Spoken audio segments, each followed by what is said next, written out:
여러분 안녕하십니까? 최근 발표된 코로나 시대 선교 통계 자료를 보면 미래 선교 사역에 대한 준비로 가장 필요한 것이 온라인 기반의 네트워크 사역이었습니다. 코로나 이전 시대에는 상상할 수 없을 정도로 지난 2년간 놀라운 변화를 보인 것도 사실인데요. 위기 대응을 위한 필요에 의해 시작됐던 온라인 사역이 이제는 필수 사역이 된 겁니다. 이런 변화를 현지 선교사 혼자 감당하기는 쉽지 않은데요. 다양한 선교적 자원의 개발과 지원, 이제는 더 절실해졌습니다. 선교에 관한 모든 이야기, 선교는 지금, 오늘 순서 시작합니다.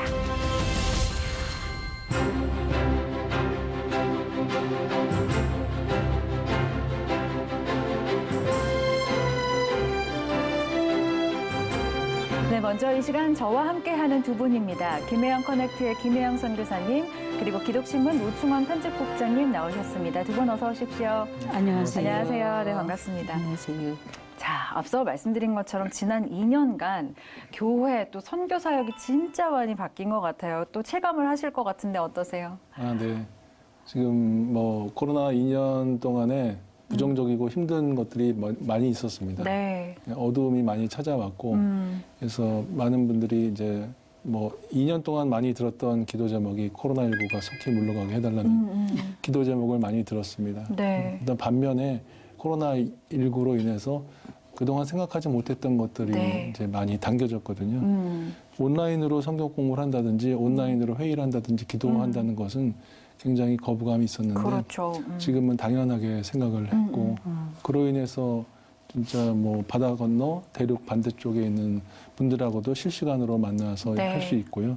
또 소그룹 모임의 중요성이라든지 이제 공유 교회라든지 이런 서구식의 어떤 그 예배나 또 이런 교회 형태가 네. 성큼 앞으로 다가왔거든요. 그래서 중요한 것은 어려움도 분명히 존재하지만은 이런 변화들을 어떻게 긍정적으로 잘 수용해 나가느냐. 네네. 예, 그것이 중요하다고 생각을 해봅니다. 네, 맞습니다. 이렇게 시스템 자체가 바뀌면서 어떻게 보면 우리의 좁은 시야가 조금은 확장된 측면이 있다, 네. 이렇게 볼 수도 있을 것 같아요. 우리 선교사님 그렇죠. 어떻게 보세요? 근데 사실 우리는 이런 말을 하잖아요. 그때가 좋았어.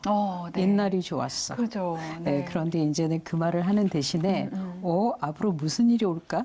이제는 어떻게 될 거지? 이제 이런 마음과 자세를 갖는다면 코로나가 지속이 되더라도 혹은 그것보다 더 위기가 올 수도 있지 않겠습니까? 그렇죠. 네. 나 어떤 위기나 어려움이 오더라도 지금 현재, 현실, 그리고 지금 일어나고 있는 상황에 집중하는 그런 힘이 마련되면 참 좋겠습니다. 맞습니다. 어떻게 네. 보면 저희가 이 시기를 계속 겪으면서 내면의 힘을 조금 기르게 된 것 같기도 그렇죠. 하고요. 네. 조금 그때마다 상황은 좀 다르겠지만 위기에 좀 대응할 수 있는 그런 힘을 좀 우리가 기르게 되지 않았나라는 그렇죠. 생각을 해서 네. 좀 긍정적인 측면들을 좀 바라보면서 이 상황을 대처해 나가기 위해서 노력을 하는 게 필요하다는 생각이 듭니다. 자, 오늘 순서 시작해 보도록 하겠습니다. 먼저 사진 한 장으로 전하는 선교 이야기부터 만나보죠. 노충원 국장님. 예, 저 사진은 우리가 너무나 잘 아는 아펜젤라 선교사님이시고 네. 아펜젤라 선교사님은 이제 1885년 4월 5일에 네. 부활절 아침에 제물포로 들어오셨습니다. 네. 그렇게 하고 이제 인천에 한국 최초의 감리교회인 이제 내리 감리교회를 1891년에 이제 세우셨고요. 네. 배제학당 최초의 근대 사학인 배제학당도 세우셨고 일전에도 말씀드렸지만 이제 44살의 나이에 성경 번역 회의를 하려고 네. 군산 이제 목포를 가는 중에 군산 앞바다에서 상선과 충돌을 해서 이제 사망을 하셔서 네네. 예, 그 어떤 양화진에 있는 묘는 이제 가묘인 것이고요. 네네. 네. 그리고 또 이제 역사 기록 중에서는 이 베어드 아펜젤러 선교사님께서 한국인들을 상대로 한 최초의 성찬식도 거행하셨다고 합니다. 네네. 인천의 이제 내리감리교회는 사실은 인천의 어머니 교회라고 말할 수 있는데 이 교회 설립도 아펜젤러 선교사가 제물포에 한 달 정도 이제 머물 그런 기회가 있었는데 네. 서울로 이제 돌아가서 사역을 하려고 하다가 체류할 수밖에 없었던 한 달 동안의 기간 동안에 그 기간 동안에 한국어를 열심히 배우고 또 전도를 열심히 하면서 복음의 씨앗이 뿌려져서 내리감리교회가 시작됐다고 하거든요. 네. 정말 이제 항상 때를 얻든지 못 얻든지 전도하는 것이 네. 결실이 이제 반드시 이루어진다는 사실을 생각할 수가 있겠습니다. 네. 전 그런가 하면 한국인 최초 목사 안수를 받은 분이 이 내리교회에서 나왔다고 네. 하는데 그 1901년에 상동교회에서 두 분의 목사님이 이제 한국인 목사가 탄생했는데 한 분이 이제 인천 내리교회의 김기범 목사님이시고 또 한 분이 이제 김창식 목사님 두 분이라고 합니다. 그러니까 이제 흔히 평양신학교에서 1907년에 졸업생이 돼서 장로교 목사들이 1907년에 이제 탄생을 한 것과 비교하면 굉장히 빠른 것이죠. 그래서 그 중에서 이제 그 김기범 목사님은 1893년부터 이제 전도사가 돼가지고 이제 1890년에 기독교에 입교를 하고 3년 후에 전도사가 돼서 한 8년 동안 열심히 이제 제물포 지역에서 전도를 했고 이후에 신학 교육을 받았다고 합니다. 그래서 이제 그 활동했던 기간 중에서 대한 그리스도인 회보 1898년 거를 보면은 이분이 이제 뭐 동쪽으로 어디 가서 5번을 가서 전도를 하고 서쪽으로는 또한 이제 영종 섬에 가서 또 2번 가서 섬을 가서 방문하고 또 동북쪽으로는 어디 김포 쪽에 가서 4번 가서 방문하고 뭐 이런 식의 북으로는 강화에 5번 가고 이렇게 보면은 그 당시 교통편이라든지 이런 것들이 굉장히 불편했을 텐데 한 번이 아니라 여러 번 이렇게 이제 간 거예요. 그렇게 해서 그 16번을 내왕을 하면서 663명에게 전도를 했다. 이럴 정도로 열심히 있으니까 이제 목회자가 된 것이라고 보고요. 그래서 내리교회 3대 담임 목회자가 됐고 근데 그 당시에 그 이제 제물포 쪽의 관리가 굉장히 기독교에 박해를 많이 하고 좀 지독하게 했나 봐요. 그래서 많이 잡아가두기도 하고 고문도 했는데 이제 같이 목사 안수 받은 김창식 그 목사님이 많이 고문을 좀 당했다고 하고 김기범 목사님도 이제 그런 박해를 당하게 되었는데 굴하지 않고 계속해서 이제 산골과 농촌 지역의 성도들을 방문하면서 끊임없이 복음을 전했다고 합니다. 그렇군요. 자, 아펜젤러 선교사와 내리교회 사진 저희가 함께 좀 이야기 나눠봤고요. 선교 역사는 정말 쉬지 않고 계속 이어진다라는 걸 느끼게 되는 것 같습니다. 우리 선교사님 어떤 사진 가지고 오셨어요? 네, 저 사진을 보시면 한옥이죠? 네, 그쵸? 한옥이네요. 그런데 그 앞에 가로등이 보이지 않습니까? 아, 현대 거구나. 역사가 느껴지시죠? 그렇죠? 사진은 경북 영천에 있는 자천교회인데요. 우리나라에 현존하는 유일한 이렇게 일자형으로 지어져 있는 한옥 예배당이라고 합니다. 초기 한국 교회는 남녀의 좌석 구별해서 이렇게 교회를 지었는데요. 그때 당시는 대부분 이렇게 기역자 모양으로 예배당을 지었다고 합니다. 그런데 이 자천교회는 일자형으로 공간으로 쭉 지었고 남녀의 사이에 이렇게 판자를 놓아서 좌석을 구분해 줬다고 합니다. 이 자천교회는 서당 훈장이었던 권헌중 님이 아담스 선교사를 만나면서 역사가 일어났습니다. 이 아담스 선교사는 권헌중이 평생 처음 본 서양 사람이었다고 합니다.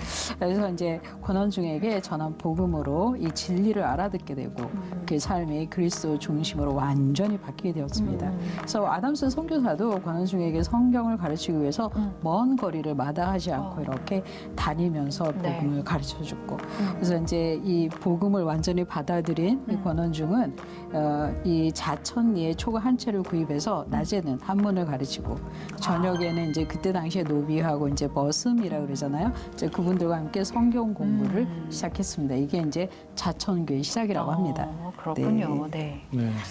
그 반상의 구별이 뚜렷했던 신분의 그 질서가 엄격했던 당시인데 노비와 머슴이 함께 공부를 하도록 그렇게 했다. 이것이 이제 복음을 접했기 때문에 일어날 수 있는 그런 기적이라고 말할 수 있겠죠. 네, 그렇습니다. 사진에는 단순히 한옥 그 대문이지만은 저기에는 너무 많은 역사가 있는데 분명한 건 그리스도를 받아들인 사람은 그 인생 전체, 재산 전체를 그리스도에게 다시 되돌린다라는 예가 되는 것 같습니다. 그때 당시 경상도 양반들의 반대가 너무 심했고 또 저항도 거셌지만 사제를 털어서 이 목조 기와집에 일자형 예배당을 완공했고 1903년에 교회 창립 예배를 드렸습니다. 그래서 이제 자신의 재산 전부를 들여서 예배당을 지은 당시의 서당 훈장님 그래서 이제 그 권헌중을 변화시킨 예수 그리스도의 복음의 이야기가 담긴 아, 사진입니다. 사천구양주 네. 사진 한 장에 다양한 이야기가 들어 있습니다. 사실은 그렇습니다. 어떻게 보면 오래전부터 이어져 왔던 관습이나 이런 문화들을 바꿀 수 있는 능력을 가진 것이 바로 복음이잖아요. 아멘. 네, 그런 복음의 능력이 지금 어딘가에서도 일어나고 있다는 사실을 생각하면 우리가 더 기대하지 않을 수 없는 것 같습니다. 맞습니다. 자, 한 사람의 인생을 완전히 변화시킨 복음의 능력, 지금 그것으로 이어진 복음의 역사가 어디에서 일어나고 있을지 기대하는 마음으로 다음 순서로 넘어가도록 하겠습니다. 자, 지금도 어디에선가 복음이 이어지고 있을 텐데요. 오늘은 일본으로 가보겠습니다.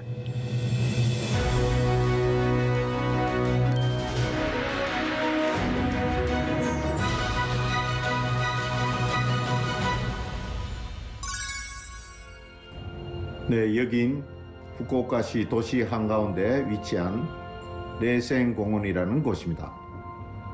매주 금요일 정해진 시간에 지원하는 단체의 빵을 받아와서 이들에게 나누어주는 사역을 합니다. 저는 이 사역의 중점을 빵을 나누어주는 것을 하나의 접촉점으로 그들에게 복음을 전달하는 목적으로 이 사역을 감당하고 있습니다. 먼저 빵을 나누기 전에 그들에게 인사를 나누고 3분 메시지를 전하고 같이 기도한 후 빵을 나눕니다. 그리고 옷이나 특별한 생필품 지원이 있을 시 동시에 나누고 있습니다. 1년에 한두 번은 한국 라면 또는 주먹밥 등등을 나누기도 합니다. 처음 14년 전에 시작할 때는 약 130명 정도이었는데 지금은 약 5, 60명 정도로 그동안 세상을 떠난 자들이 많고 여러 복지 정책으로 자립과 회복의 삶을 사는 자들이 있습니다. 하지만 아직도 거리에서 생활할 수밖에 없는 자들이 아직 있습니다. 저는 매번 그들에게 빵을 나누기 전에 3분 정도 메시지를 전합니다. 그 내용은 그리스도의 사랑에 대해서입니다. 저는 이 사역의 현장을 광야교회라고 부릅니다.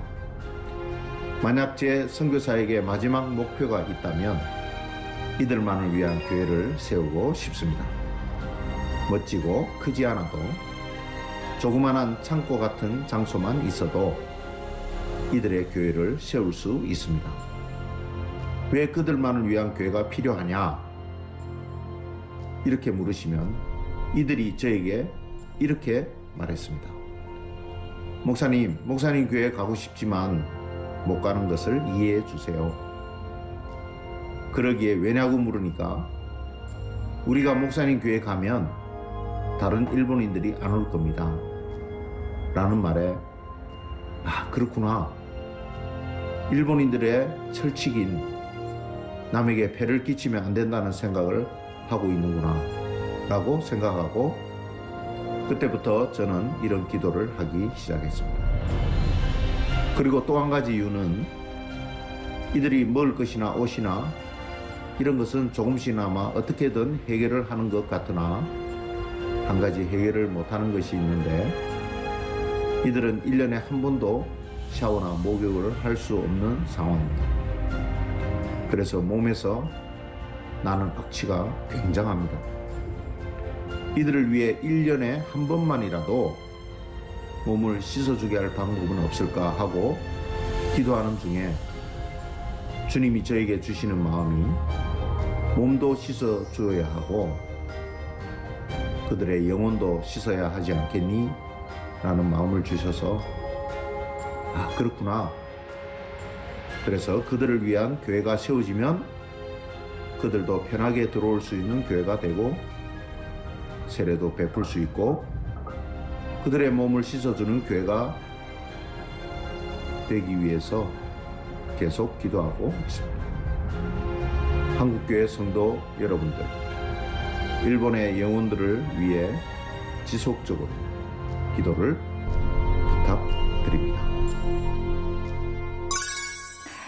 네, 이 후쿠오카 도시 한가운데서 이루어지고 있는 노숙자 사역, 이 선진국들의 도시 사역의 중요성을 다시 한번 생각해 보게 됐는데요. 황석천 선교사님 연결해서 좀 더 자세한 말씀 들어보겠습니다. 선교사님 안녕하십니까? 네, 안녕하십니까? 저는 일본 후쿠오카에서 사역하고 있는 황석천 선교사입니다. 네, 반갑습니다. 자, 우리나라도 대도시 주변에 이렇게 노숙자들을 보게 되는데 일본도 예외는 아닌 것 같습니다. 좀 매주 쉬지 않고 사역을 진행하시기 쉽지는 않으셨을 것 같은데요. 어떻습니까? 네, 우리 주변을 돌아보면 많이 어려운 자들이 많습니다. 일본도 예외가 아닙니다. 제가 이 사역을 시작하게 된 것은 그저 이들에게 먹을 것을 나눠주기 위해서 시작한 것이 아닙니다. 15년 전 한 노숙자를 만났는데 저에게 기도를 부탁했습니다.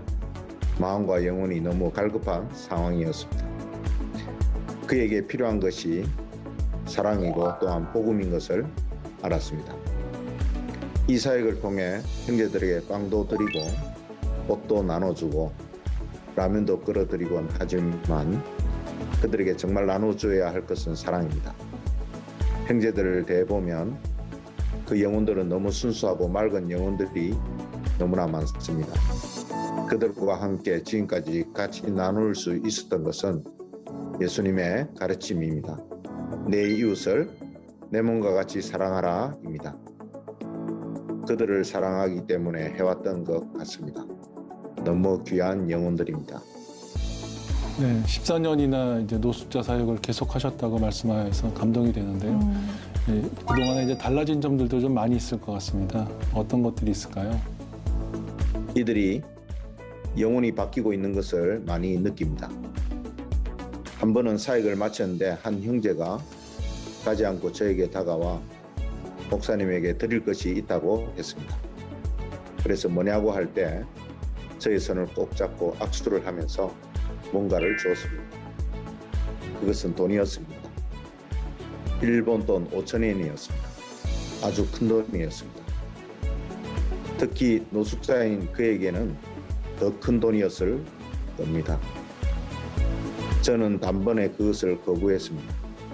그 돈을 받을 필요도 없었고 저에게 필요한 돈이 아니었습니다.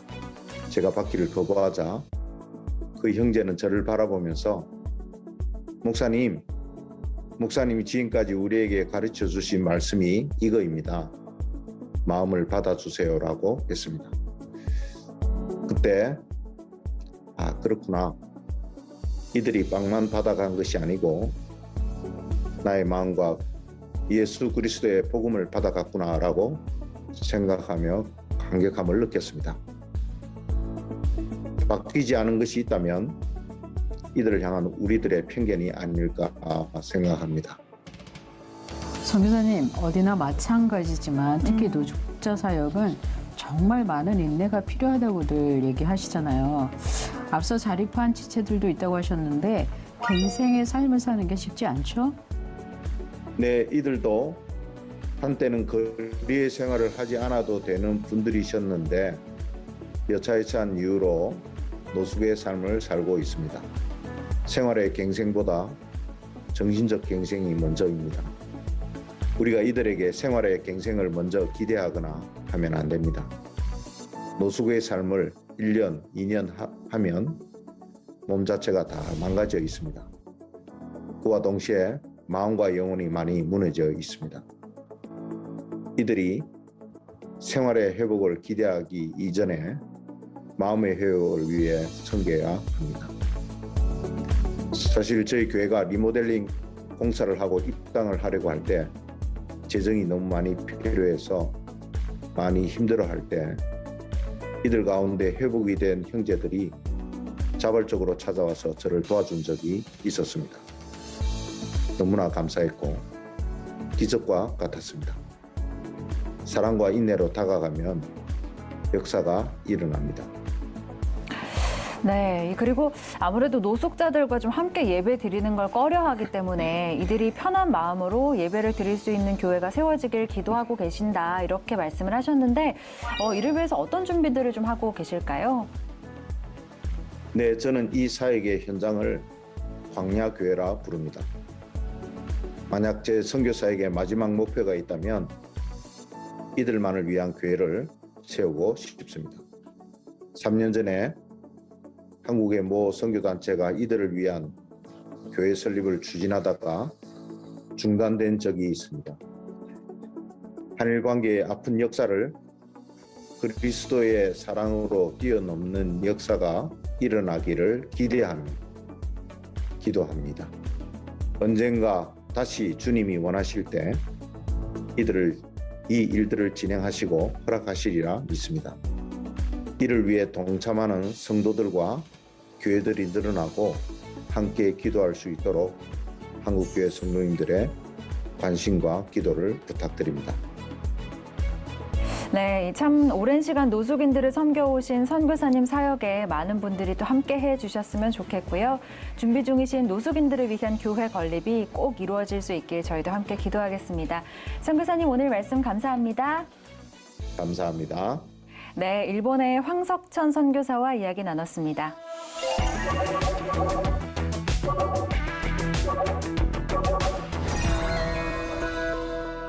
자신의 꿈을 위해 기도하며 노력하는 청년들을 볼 때 참 대견하고 또 그 꿈을 위해서 함께 기도하게 되는데요. 어린 시절 러시아 선교사님이신 부모님을 따라 러시아에서 생활을 하다가 이제 한국에 와서 대학 생활을 하고 있는 청년이 있습니다. 영혼들을 살리는 영상 제작의 꿈을 갖고 있는 MK 안세진 씨, 저희 제작진이 만나고 왔습니다.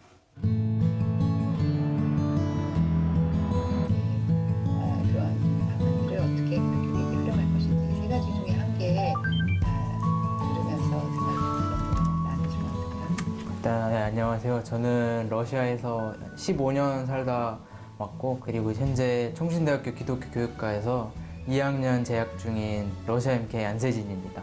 저희 부모님은 지금 러시아에서 그 다문화 사역 보통 중심을 하고 계시고요. 그리고 좀 더 정확하게 말씀드리자면 소수민족 사역을 계속 중점으로 하고 계세요. 그래서 이제 복음을 이제 전파하시면서, 그리고 그 도중에 한글 사역도 병행하시고, 그리고 뭐 음식 사역 이제 뭐 그런 걸 통해서 계속 일하고 계시고 선교하고 계십니다. 설립을 추진을 했는데 1950년 한국 전쟁으로 인해서 지연이 수업 됐습니다. 듣고 있는 시간인 것 같아요. 설교 내용으로만 구성되는 문제를 극복하기 위한 아이디어. 근데 이거는 제가 생각한 이제 그런 질문들이나 그리고 앞으로의 그런 메타버스에 대한 질문들은 요즘 사람들은 미디어에 잘 너무 익숙해져 있잖아요. 그래서 저는 이제 메타버스가 이제 계속 되면 될수록 메타버스의 사람들이 어떻게 보면 이제 중독이 될 수 있다고 생각하거든요. 저는 한국에 대한 역사에 대한 좀 어려움이 있었어요. 한번 서대문 형무소 거기를 갔었어요. 근데 거기를 갔었는데, 근데 제가 이제 그때 막 러시아에서 한국으로 왔었던 시기였거든요. 근데 한국에 대한 역사가 아무것도 없으니까, 그래서 갔는데 뭐 오늘은 뭐 일제강점기에 대해서 배운다라고 하는데, 근데 제가 그때 이해를 못했어요. 일제강점기가 뭔지도 몰랐고 그때는. 그래서 이제 애들이랑 있으니까 야, 일제강점기가 뭐냐라고 물어봤는데, 제가 그때 한국 애들의 반응이 야, 너 그것도 모르냐 하면서, 그런 것 때문에 이제 좀 문화 충격이 어떻게 보면 좀 상처인 그런 한국의 어려움이 있었고, 그리고 이제 두 번째로는 지내는 것, 그리고 돈, 그 두 개가 제일 컸어요. 이제 지내는 거는 국제학교를 다니면서 이제 좀 많이 옮겨 다녔어요. 좀 많이 어려웠어서.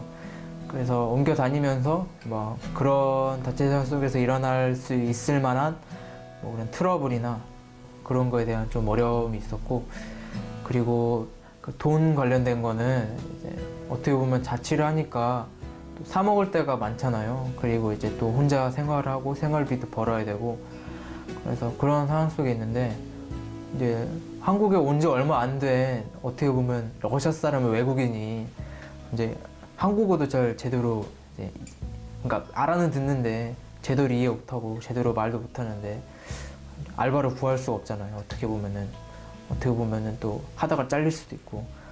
그래서 그런 상황 속에 있었을 때 10,000원으로 한 달 버텨가지고 이제 뭐 삼각김밥이나 아니면 컵라면이나 아니면 집에 있는 뭐 과자, 특히 가장 기억나는 그 초코아임으로 일주일인가 하루 버텼던 거 기억나고요. 그래서 그런 것 때문에 좀 어려움이 많았어요. 아, 이게 또 한국인이지만 외국에서 생활하는 시간이 많다 보니까 뭐 역사, 문화, 뭐 생활 적응할 것들이 한두 가지가 아닌 것 같아요. 진짜 외국인이죠. 네. 산과 바다에 넘치니 내 마음 열때 주니 나를 찾아주시네 물들이 사실 선교사 자녀들은 악기는 꼭 하나씩 꼭 하시는 것 같아요. 맞아요. 주의 사랑 노래하리라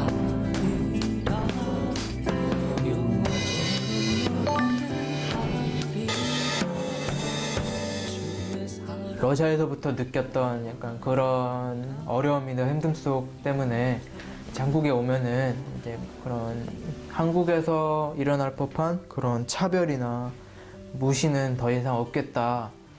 그리고 이제 한국 가면은 친구는 이제 생기겠다.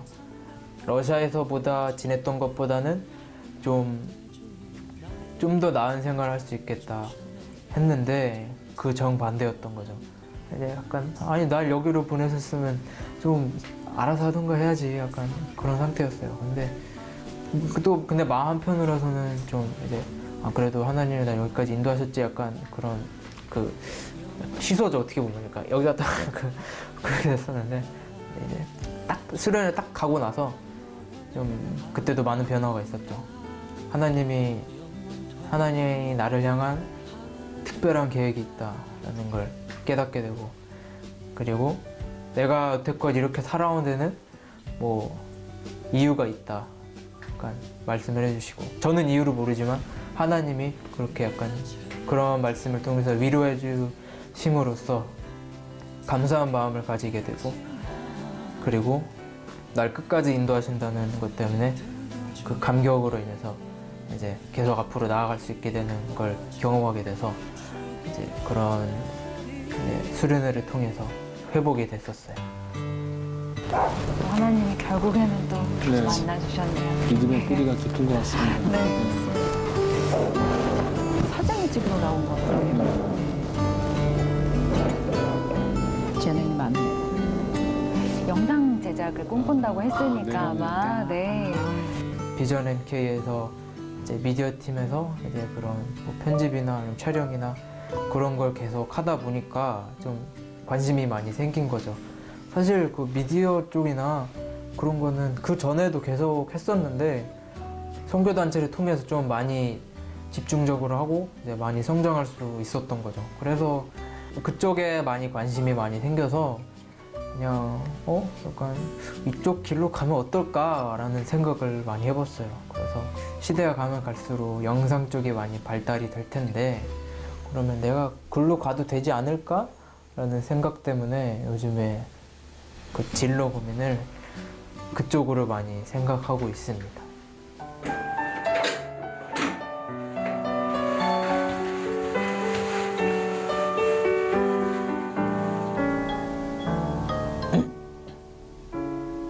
어디 갔어?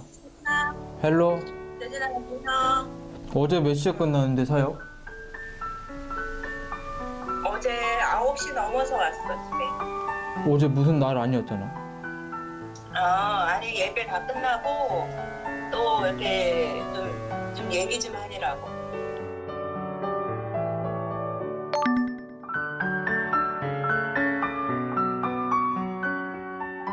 보고 싶은 순간이 아무래도 계속 많죠.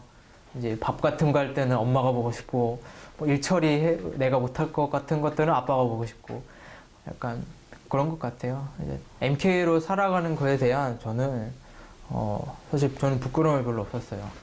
다른 MK들은 보니까 뭐 자기가 MK인 걸 드러내는 걸 별로 선호하거나 좋아하진 않더라고요. 미셔너리 키드스라는 그 정체성으로 살면서 저한테는 오히려 더 큰 감사함이랑 유익이 더 많았어요. 저한테는 특수하고 특별한 상황에서 자라나는 게 MK들이잖아요. 부모님 어쩔 수 없이 따라가서. 근데 저도 어떻게 보면은 그렇게 살아왔기 때문에 이제 나는 나로서 있는 거고 나는 저 사람과 다른 장단점을 가지고 있고 강점을 가지고 있다. 그런 걸 깨닫게 돼서 저는 오히려 그런 MK라는 신분에 대해서 저는 오히려 감사한 마음을 가지고 있습니다.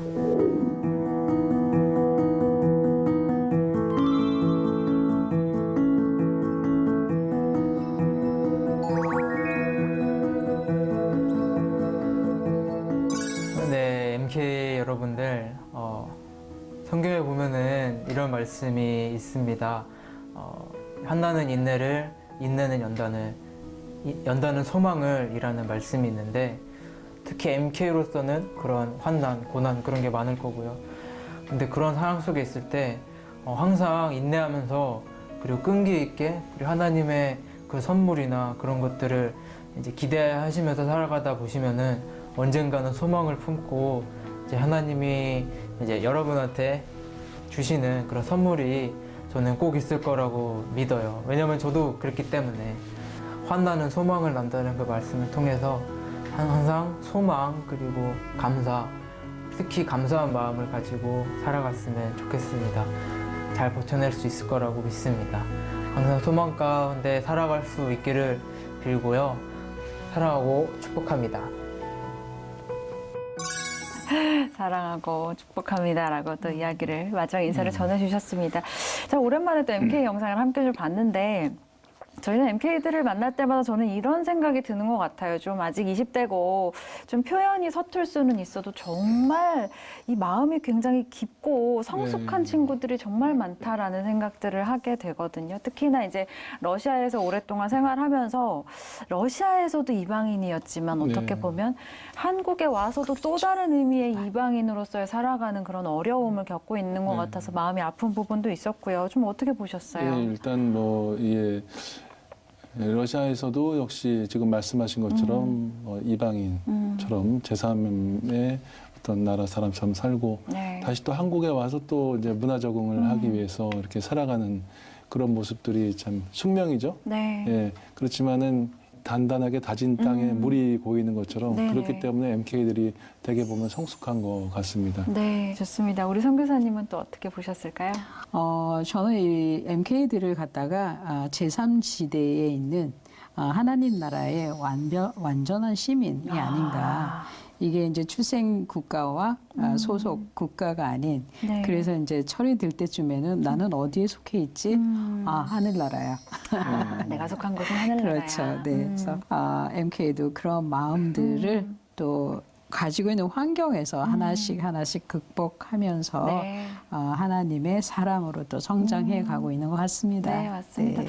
어떻게 보면 선교사님이 좀 오늘 답을 주신 게 아닌가라는 생각이 들어요. MK들이 정말 서로 다른 어려운 환경 속에서 나는 누구지? 나는 어느 나라 사람이지? 이런 고민들을 늘 할 텐데 결국에는 하나님이 만져주시고 너는 하늘나라에 속한 사람이야 라는 답을 주실 때 확신을 가지고 또 다른 선교를 위해 나아가는 그렇죠. 역할을 네. 하잖아요. 네. 그 시간이 조금은 누군가는 짧고 누군가는 길 수 있어도 하나님께서 다 함께 동행해 주실 테니까 그런 MK들을 위해서 좀 함께 기도해야겠다는 마음이 듭니다. 세진 씨의 꿈을 위해서도 저희도 함께 네. 기도하고 또 응원하겠습니다.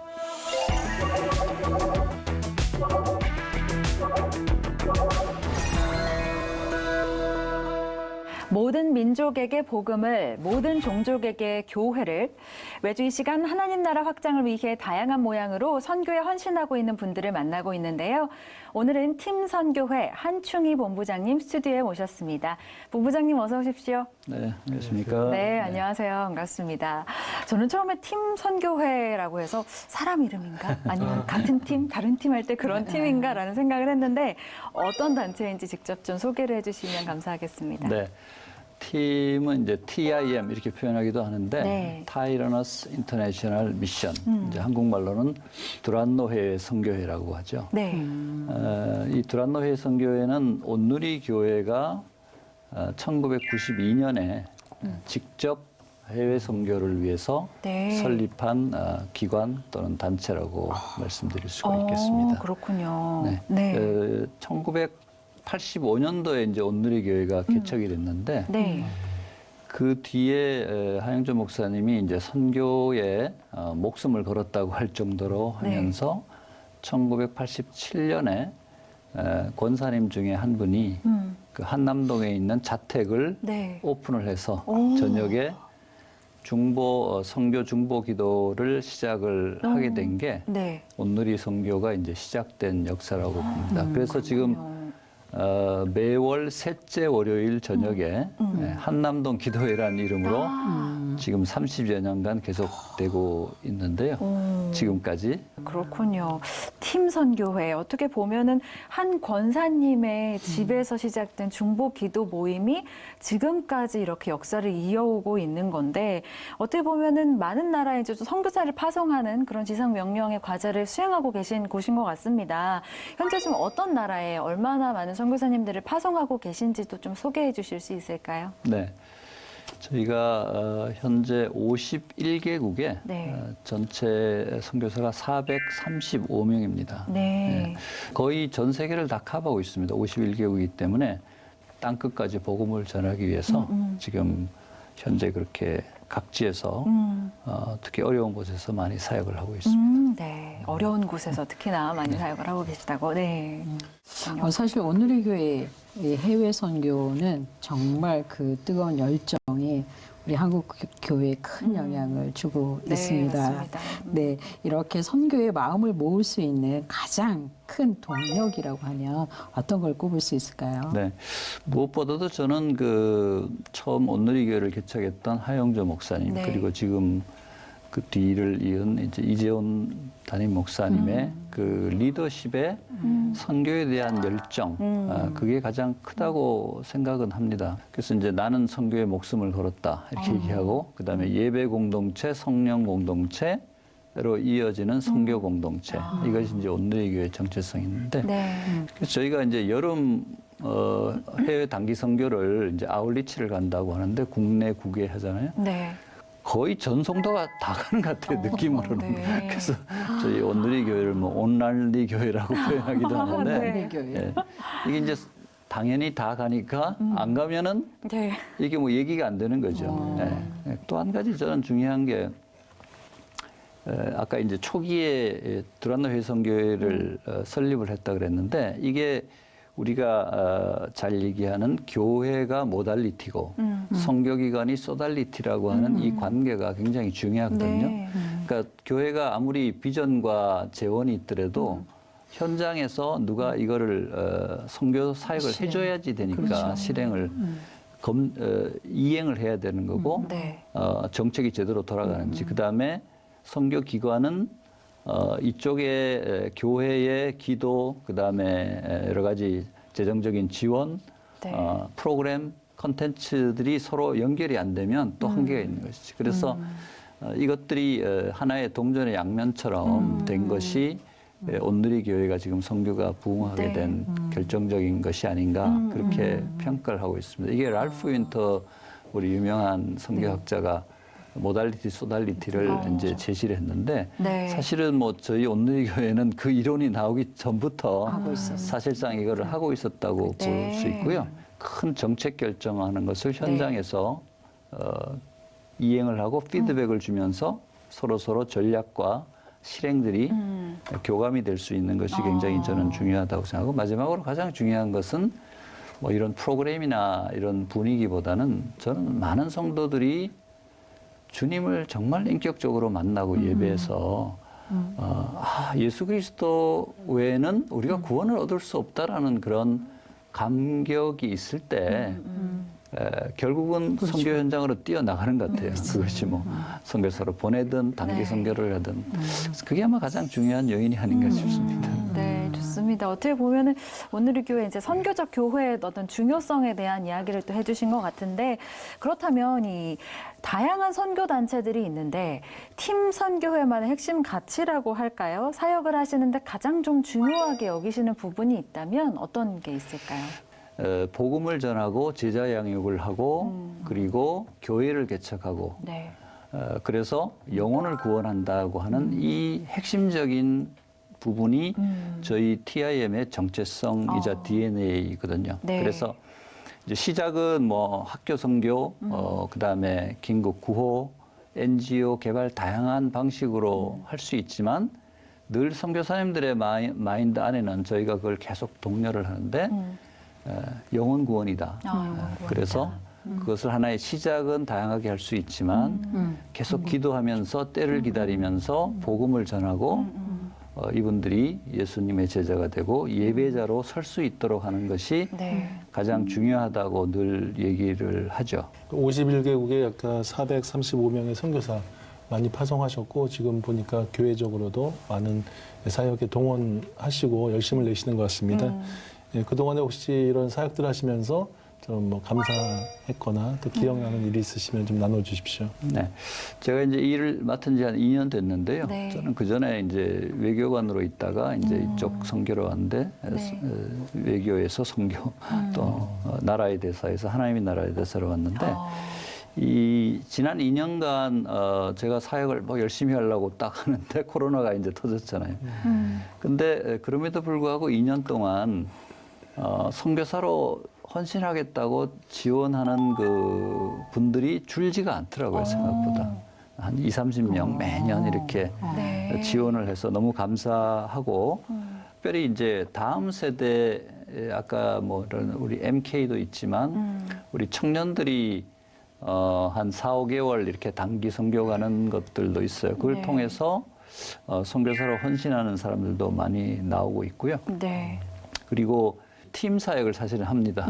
서로 이제 과거에는 이제 원 유닛별로 이렇게 사역을 많이 했다면 지금은 스트래티직 팀이라고 ST라고 하는데 이 전략 팀으로 해서 팀 사역을 많이 강조를 합니다. 왜냐하면 원 유닛은 사역을 좀 하는데 한계가 있거든요. 그래서 팀을 통해서 좀 큰 프로젝트를 운영을 하고 거기다가 또 다른 이제 효과는 서로 간의 팀워크를 살리면서 좀 이제 하나 되는 그런 효과도 있기 때문에 그런 것들이 좀 특별히 감사하지 않았나 생각이 듭니다. 네, 그러셨군요. 많은 사역자들이 이렇게 코로나로 어려움을 겪었고 지금도 그 고통은 해소되지 않고 있는데요. 팀 선교회에서는 어떤 노력들이 있으셨는지 궁금합니다. 그때 한 몇 달 동안 제가 이제 된 지 얼마 안 된 두세 달 뒤인데 이 원래는 이제 선교 현장을 방문해서 뭐 현장도 보고 하는데 그게 이제 안 되니까 짧은 기간 안에 온 전체 그 아까 전략팀별로 해서 화상회의를 이제 한 거죠. 근데 오히려 짧은 시간 안에 전 세계를 다 본 거예요. 오히려. 그래서 다 서로 인사하고 사역도 소개받고 이렇게 하는 중에 선교사님들이 코로나 상황에서 지금 이런 일이 벌어지고 있습니다. 이렇게 해야 됩니다라고 하는 다양한 의견들을 화상으로 주시더라고요. 그래서 굉장히 그 들을 부분이 많구나. 직접 현장에서 완전 실시간으로 들어오는 정보니. 그래서 저희가 이제 설문조사를 이렇게 해서 지금 뭐가 달라지고 우리가 어떻게 대응해야 됩니까? 라는 것을 해서 저희가 그걸 정리를 했어요. 그래서 6가지를 도출했는데 그래서 6대 선교 전략 코로나 하에서 첫 번째는 이제 온라인 디지털 사역의 일상화입니다. 이걸 그렇죠. 이제 하이브리드, 뭐 온, 오프 다.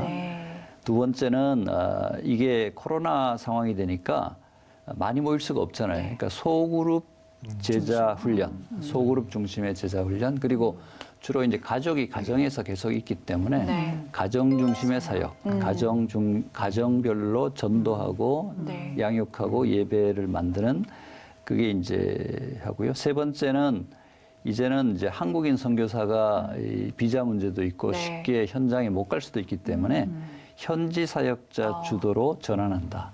그리고 이제 이양을 촉진한다라는 그게 세 번째고요. 네 번째는 이제 혼자서 하기가 어려우니까 타 선교기관, 타 교회, 그다음에 현지 해서 네트워크 협력, 플랫폼 사역을 하자. 플랫폼은 이제 문제하고 솔루션까지 합쳐서 나오는 게 이제 플랫폼이거든요. 그래서 그렇게 하는 게 좋겠다라는 거고, 다섯 번째는 이제 긴급 구호, 개발, 총체적 선교 사역 이런 부분이 이제 아무래도 이런 때는 필요하다고 생각이 됐고요.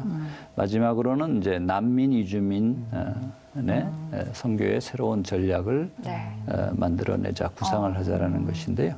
특히 난민 이주민은 저희는 이제 TIM이 굉장히 중요하게 생각하는 건데, 왜냐하면 과거에 이슬람 국가에서 그들이 갖고 있는 국가 이슬람주의를 통해서 이제 철옹성 같이 선교사를 다 막고 선교 활동을 못하게 했는데, 주권이 미치지 않게 국민들이 다른 나라로 가게 되니까 이 국가가 그거를 컨트롤할 수 없는 것이죠. 네네. 주권이 저쪽에 가 있으니까. 그래서 우리 선교사들이 그 난민들을 쉽게 접근할 수가 있게 되는 네네. 것이죠. 그래서 이게 흩트심과 그리고 그 난민들이 이 갈등, 이게 자기가 믿고 있는 것이 과연 그렇죠. 옳은 것인가. 그래서 이런 점거. 흩트심과 흔드심. 그리고 이제 거기서 조금 더 우리가 복음을 전하고 할 때 그들이 진리를 깨닫는 예수님을. 그래서 흩트심, 흔드심, 깨달음. 이제 이런 것들이 있기 때문에 저는 뭐 선교의 블루 오션이라고 생각을 하거든요. 그래서 저희가 특히 관심을 갖고요. 이제 그런 것들이 생기면서 코로나가 선교의 어려움이 아니고 오히려 더 선교 전략들이 나올 수 있겠다. 그것이 오히려 하나님이 좀 원하시는 새로운 방법이 아닌가. 그래서 우리가 하나님의 선교, 하나님이 다 하시지만 좀 이렇게 새로운 모습을 보여주신 게 아닌가 그런 생각이 들었습니다. 네, 좋습니다. 어떻게 보면 이제 코로나 시대를 겪으시면서 6대 뭐 코로나 선교 전략도 세우시고 이런 전략들을 토대로 또 앞으로 계속해서 이제 선교를 이어나가실 텐데 30여 년의 세월 동안 함께해 오셨습니다. 2022년인데요. 올해 좀 어떤 계획 가지고 계신지 궁금하고요. 마지막으로 기도 제목 나눠주시면 감사하겠습니다. 그렇습니다. 2022년 올해가 아까 말씀드렸지만 TIM이 설립 30주년을 이제 오늘이 올해입니다. 그래서 10월 첫째 주에 이제 큰 그 우리 미래 전략 세미나도 하고 이제 기념 예배도 드리려고 하는데요. 저희는 이제 30년 동안 어떤 성과가 있었는지 좀 냉정하게 평가도 하고 그다음에 next 30 years, 다음 30년은 이제 어떻게 할 것인가를 좀 비전을 세우려고 하는데 몇 가지 떠오르는 게 저희는 가장 중요한 주님의 말씀은 마가복음 16장 15절인 너희는 온 천하에 다니며 만민에게 복음을 전파하라. 그것이 저는 굉장히 직접적이고 심플하면서 가장 정확한 선교의 명령이 아닌가 싶어요. 모든 everywhere, 그다음에 everyone, 그리고 복음을 전파하라고 하는 이 세 가지 컨텐츠가 뭐 다르게 해석할 수 없는 명백한 선교라고 생각이 들고요. 저는 그렇기 때문에 이제 이 모든 곳 모든 민족이 어떻게 보면 약간의 토탈 선교 이제는 그런 생각이 들고요. 두 번째는 이제는 뭐 국가, 민족, 종교, 사역자도 한국인, 현지인 이게 내 관할 구역이다 이 구분이 없이 그래서 그걸 저는 좀 넘나드는 선교다 이렇게 표현을 하고 싶은데 크로스오버 미션으로 이제 한 곳에 이렇게 정착된 것이 없고요. 우리가 이 외교 용어로는 그것이 외교 군사 용어로는 전략적 유연성이라는 표현이 있습니다. strategic flexibility라고 이게 군인들이 뭐 인, 아웃하고 뭐 일로 갔다 절로 갔다 자유롭게 하는 거거든요. 그래서 그렇게 하면 좋겠다는 생각이 들고 또 한 가지는 이제 조금 그 어떤 권역별 선교가 좀 필요한 것 같아요. 이제 국가를 넘어서서 우리가 이제 벨트 선교다 이렇게 얘기를 하는데 대표적으로 히말라야권, 서남아, 네팔 이쪽 미얀마까지 연결하는 그러니까 이제 서남아, 동남아 구분도 없는 거죠. 이게 이제 서로 넘어가나가 크로스오버하고 비슷한 건데 그다음에 난민 이주민 벨트라고 하면은 우리가 터키, 요르단, 레바논, 이라크, 뭐 남수단 이런 쪽을 얘기를 하는데요. 거기 그리고 중앙아시아의 그 5개 나라 그리고 페르시아권이라고 이제 터키, 이란 이런 권이 있는 것이죠. 그래서 그런 어떤 벨트 전략으로 묶고 거기서 가장 핵심되는 소위 전초기지 같은 도시를 이제 하나 선정하는 거예요. 우리가 그걸 이제 뭐 핵심 거점 도시라고 표현하기도 하고 뭐 랜딩 시티라고 표현도 하는데 그래서 뭐 중앙 같으면 알마티, 난민 이주민 쪽은 요르단, 뭐 이런 이스탄불, 뭐 이런 걸 잡아서 스리랑카 뭐 이렇게 해서 거기다가 현지인 사역자, 현지인 선교사를 훈련시키는 그런 센터를 만들어서 이제 한국에 들어와서 훈련시키기에는 이제 쉽지 않으니까 로컬에서 상당히 전문적인 훈련 센터를 세워서 거기서 같은 언어권일 가능성이 이제 꽤 되니까요. 거기서 훈련을 해서 자국으로 돌려보내거나 또는 같은 언어를 쓰는 같은 문화권의 제3국으로 파송을 해서 좀 이제 현지화하는 그런 선교를 해나가려고 하고 있습니다. 그래서 네. 저희는 큰 영적 부흥을 주실 것이다라는 그런 선교적인 전 소망이 있거든요. 네. 그래서 저희가 오히려 준비를 하고 해야 될 때가 아닌가 싶고요. 결국은 로마서 1장 16절 뭐 기도 제목하고도 연결이 되는데 내가 복음을 부끄러워하지 않으니 이 복음은 모든 믿는 자에게 구원을 주시는 하나님의 능력이 됨이라라고 하는 그 말씀을 붙들고 30년 잘 달려왔는데 네. 또 다른 30년을 그 전에 주님 오시면은 네. 좋지만 주님 안 오시면은 또 다른 네. 30년을 쉼 없이 달려갈 그런 각오를 또 네. 새롭게 하고 있습니다. 네. 오늘 참 저희가 좀 함께 고민해야 될 다양한 주제들을 함께 좀 나눠주신 것 같은데, 뭐, 토탈 선교, 크로스오버 선교, 벨트 선교, 다양한 좀 주제들을 던져주셨어요. 근데 참 함께 들으면서 어떻게 보면 선교 전략들을 우리가 또 지혜롭게 잘 좀 세우고, 하나님이 주신 어떤 그 시대에 맞게 잘 세우고, 또 선교 현장에서는 이러한 전략들이 좀 안전하게 실행되기를 저희가 함께 좀 기도해야겠다라는 생각을 하게 됐던 것 같습니다. 나라의 대사에서 하나님의 대사로 또 섬기게 되셨다고 하셨는데 사역 위해서도 저희도 함께 기도하도록 하겠습니다. 지금까지 TIM 두란노 해외선교회 한충희 본부장과 이야기 나눠봤습니다. 오늘 말씀 감사합니다. 네, 감사합니다. 고맙습니다. 네.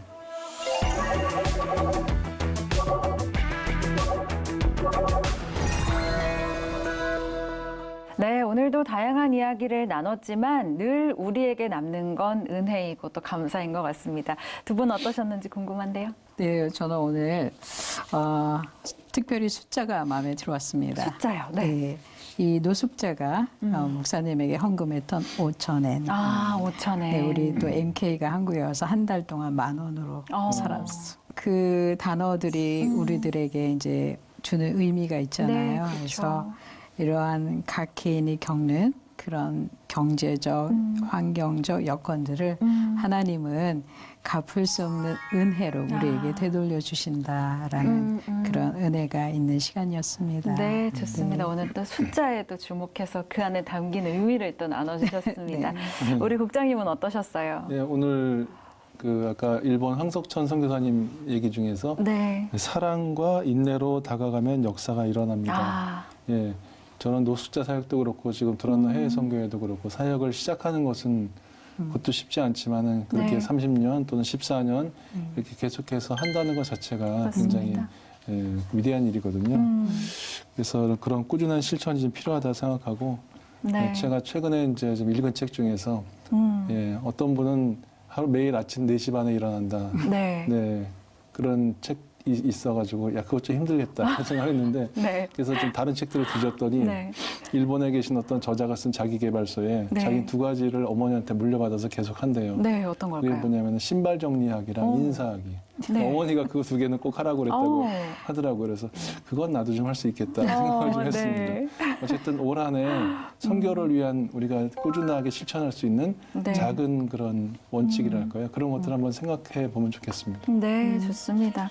저도 참 그 일본 영상을 보면서 일본 참 가까운 나라지만 또 먼 나라잖아요. 심리적으로 그렇죠. 너무 먼 나라인데 그렇죠. 그곳에서 노숙인 사역을 하시는 것도 너무 귀한 사역이라는 생각이 또 들었고 또 특히나 오늘 오랜만에 만나본 MK의 이야기에서도 MK라는 걸 부끄러워하는 친구들이 굉장히 많다라는 이야기를 했는데 그 이유가 무엇일까를 계속 이제 좀 고민을 하게 됐어요. 그러면서 MK라는 것 자체가 부끄럽다는 거를 단순히 어떤 개인의 문제, 한 가정의 문제로 넘길 것이 아니라 우리 모두의 문제라고 생각하고 우리가 그 문제에 있어서 놓치고 있는 것들은 없는지를 좀 다시 돌아봐야겠다는 생각을 하게 됐던 것 같습니다.